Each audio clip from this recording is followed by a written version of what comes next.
The fourth common foundation of all impact measurement is to assemble and make sense of the information you collect.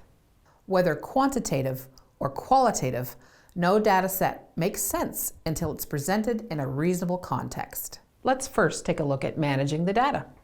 I'm sure you've heard the expression, garbage in, garbage out. The critical point here is that you must have an appropriate system in place for the recording, storing, and managing of the data you collect. There are many ways to store and collate performance and impact data. Paper-based systems. Most organizations are moving away from paper-based systems given that different records stored in different places can be lost or destroyed and usually can be accessed by only one person at a time. Worry about the safety of storage can also be an issue. Spreadsheet software. For many small organizations, simple spreadsheets can be adequate to collect and collate information consistently and to track performance against indicators. However, as things get more complicated, you may wish to consider a database or other software. Again, security of this data is of utmost importance. Standardized software packages. There are many standardized packages, including databases, survey tools, customer relationship management platforms, and social impact tracking systems. In some cases, these packaged applications have been created with the needs of small organizations in mind, so there may be an affordable off-the-shelf application that is right for you. Customized platforms and software. For larger organizations, particularly those operating in a specialist field or across multiple sites or programs, the use of customized software can become necessary. Of course, custom-built options can also come at a considerable cost. The system should be capable of providing you with reliable data when you need it. So ensure that it is consistent with your requirements and that all staff understand it and use it regularly. The data you collect, no matter how good, needs to be processed and analyzed before the information can be useful to you. What we're talking about here is good data analysis, and there are some things to keep in mind. What does having good data mean? It's accurate. You should seek to ensure that data is being recorded accurately and fully reflects the views and opinions provided. It's complete. You should try to minimize the gaps in your data. It's consistent. As far as possible, you will want to collect the same information from each service user or stakeholder. You should examine the information you've collected, simplify the results, and then rigorously assess them. Progress is then shown against each of your performance indicators. The analysis and presentation of data should be orderly and thoughtful. In the full Social Enterprise Institute course on gauging performance and impact, we show you exactly how to analyze quantitative and qualitative data and present it using a variety of descriptive statistics.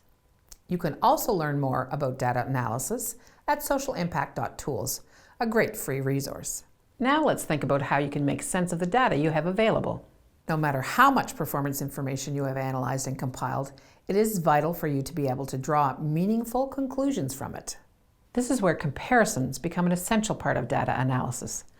Comparisons are often the basis for interpreting and making sense of your performance and outcome results. Your ability to make comparative judgments depends upon making use of three really important concepts: baselines, targets, and benchmarks. For each performance measure, you should try to identify a baseline.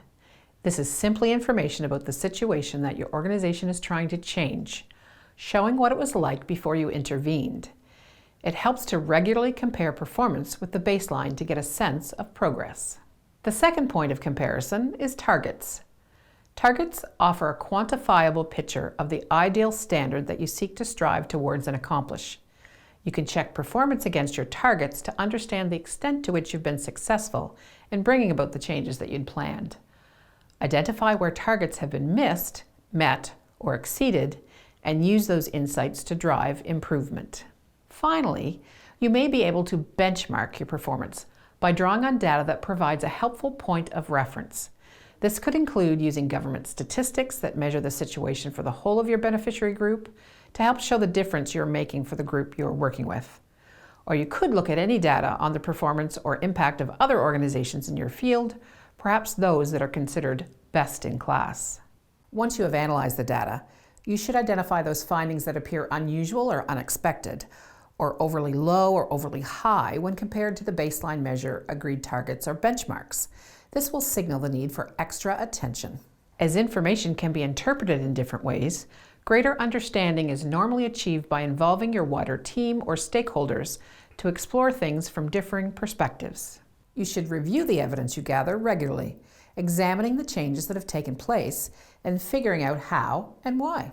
As information can be interpreted in different ways, greater understanding is normally achieved by involving your water team or stakeholders to explore things from differing perspectives. Where possible, bring people together to discuss your findings, review your results, and explore the reasons behind these.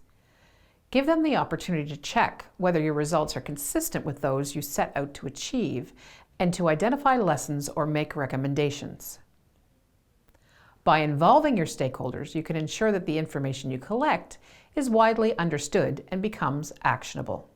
When seeking explanations, you should consider a range of factors that may have influenced the results you have discovered. A question that often gets asked is, how do I know that the difference I see is due to our activities as opposed to other influences outside of our control? It is usually possible to demonstrate to a reasonable person that given your activities and the intended outcomes, your work made a meaningful contribution, even if you cannot prove a cause and effect relationship.